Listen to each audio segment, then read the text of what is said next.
और सुना फिर आजकल की कर रहे हैं? कुछ नहीं वेले वेले काम कुम कोई नहीं है? और नौकरी नौकरी कोई नहीं, काम कुम कोई नहीं आजकल? कोई काम नहीं मिलता काम ही नहीं मिल रहा। वेले हाँ जी उस्मान भाई की हाल है? ठीक हो? तबीयत से ठीक? किधर फिर रहे हो? बस जी इधर आओ, इतने बहु ना, इधर सीधे होके बहु। जी बस अच्छा हुआ केरिया परेशानियां की हो गया उस्मान भाई मुन्ना जी? देख के आया ना फीद भाई अच्छा बंदा आदि बुढ़ी नु अन्ना का कुटदा पिया ना जी ना पूछ ये लड़ाइयां खत्म होंगी ही नहीं लगदा। बंदा अपनी बुढ़ी नु कुटी जांदा सी? बड़ा कुटिया ये पर बुढ़ी नु कुटना ते गुनाह बड़ा वड्डा पर बंदे समझदे नहीं जी। बुढ़ी नु कुटी जा रहा सी? बड़ा फीद भाई कुटिया ओनु बेचारी नु बहुत मारे मेरे को तो वेख्या नहीं गया तो मैं ते आन के तेरे को बह गया। अच्छा उस्मान भाई गल पता? अच्छा उस्मान भाई ਜਿਹੜੀ ਤੁਸੀਂ ਲੜਾਈ ਦੀ ਗੱਲ ਦੱਸ ਰਹੇ ਹੋ, ਲੜਾਈ ਵੇਖ ਕੇ ਆਏ ਹੋ? हां जी फीद भाई लेकिन मैं समझना ਹੁੰਦਾ ਜੋ ਉਸਮਾਨ ਭਾਈ ਨਾ औरत ਦਾ 90% ਗੁਨਾਹ ਹੁੰਦਾ ਹੈ।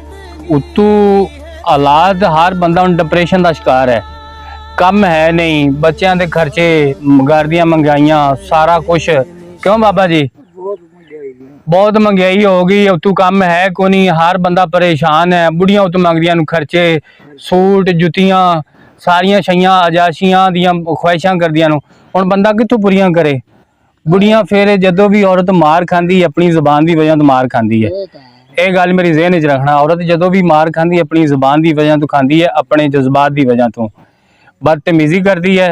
उस टाइम बंदा मारदा नहीं तो बंदा ऐसा कोई मर्द नहीं जिहड़े औरत नूं बिना वजह मारे। नहीं मैं तो वेख के आया जी, मैं तो रख के फिर गल तो वाकई उनकी गल सच्ची है तुहाडी ते बुढ़ी आदी जुबान तो ही खांदी मार। हाँ जी औरत जदों भी मार खांदी अपनी जुबान की, अपनी बदतमीजी की वजह तो मार खांदी। एवें मर्द पागल नहीं बिना वजह औरत नूं मारे। बिल्कुल फीस भाई ਇਹ ਸਾਡੀਆਂ ਔਰਤਾਂ ਨੂੰ ਵੀ ਸਮਝਣਾ ਚਾਹੀਦਾ ਕਿ ਇਸ ਟਾਈਮ ਜੋ ਹਾਲਾਤ ਚੱਲ ਰਿਹਾ, ਹਰ ਬੰਦਾ ਡਿਪਰੈਸ਼ਨ ਦਾ ਸ਼ਿਕਾਰ ਹੈ। ਇੰਨੀ ਮਹਿੰਗਾਈ, ਕੰਮ ਹੈ ਨਹੀਂ ਤੇ ਬੰਦੇ ਨੂੰ ਤੰਗ ਨਾ ਕੀਤਾ ਕਰਨ, ਤਾਂ ਮਾਰ ਖਾਂਦੀਆਂ, ਨਹੀਂ ਤਾਂ ਬੰਦਾ ਪਾਗਲ ਨਹੀਂ ਬਿਨਾਂ ਵਜ੍ਹਾ ਮਾਰੇ। सही गल बंदा मैनू लगदा वो परेशान कि तू आया होना तो आंदे सार उन्हें आख्या होना मैनू आज लिया दे, आ जा लिया दे। जुत्ती तो